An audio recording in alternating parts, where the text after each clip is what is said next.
Assalamualaikum warahmatullahi wabarakatuh. Saya Zulekha Jannah dari kelas 12 IPA 5. Di sini saya akan menjelaskan materi bab 1 pada kelas 12 yang berjudul Kasus-kasus pelanggaran hak dan pengingkaran kewajiban warga negara. Pertama, kita akan membahas apa makna hak dan kewajiban warga negara itu sendiri.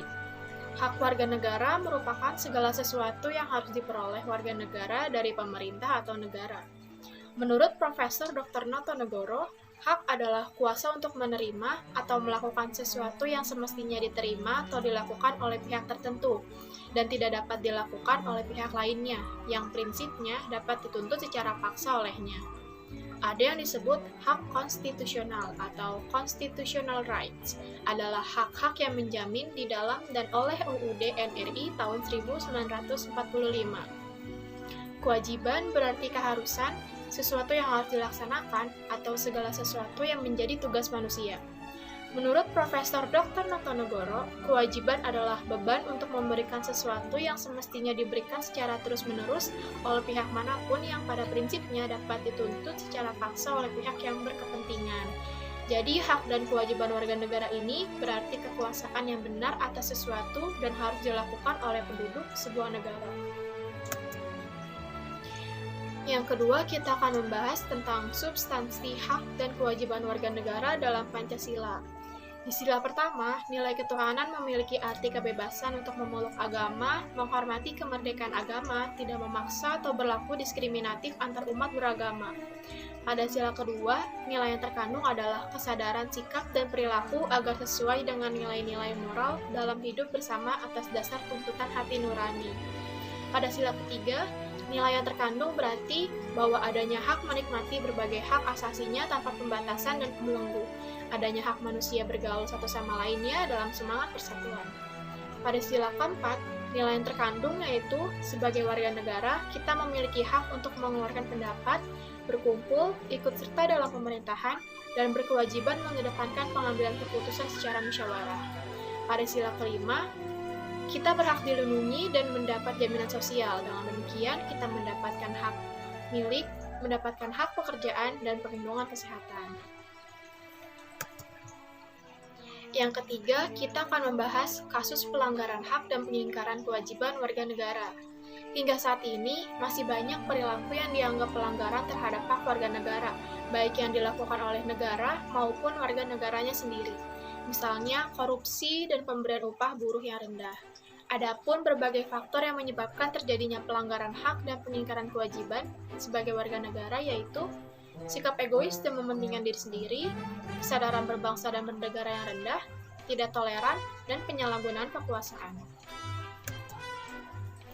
Contoh kasus pelanggaran hak dan pengingkaran kewajiban warga negara.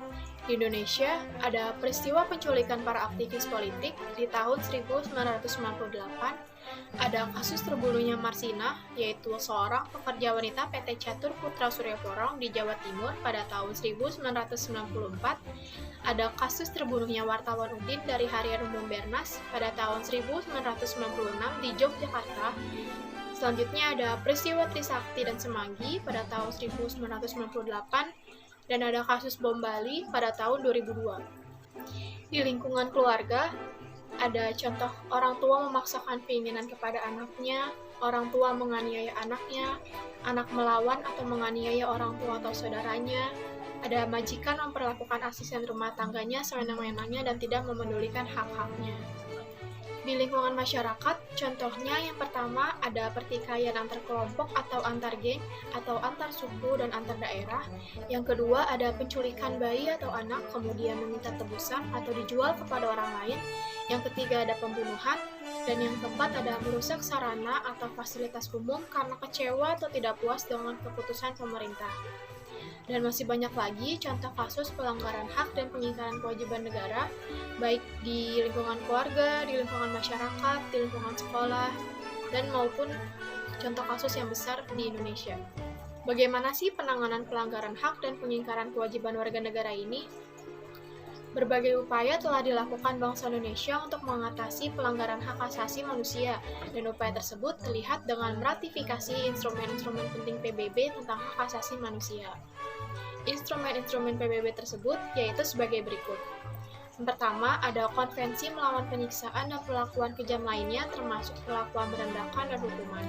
Yang kedua, ada konvenan internasional untuk hak politik dan hak sipil. Yang ketiga, ada konvensi penghapusan segala bentuk diskriminasi terhadap wanita. Yang keempat, ada konvensi internasional penghapusan segala bentuk diskriminasi ras. Yang kelima, ada konvenan internasional untuk hak-hak ekonomi, sosial, dan budaya. Yang keenam, ada konvensi hak-hak anak.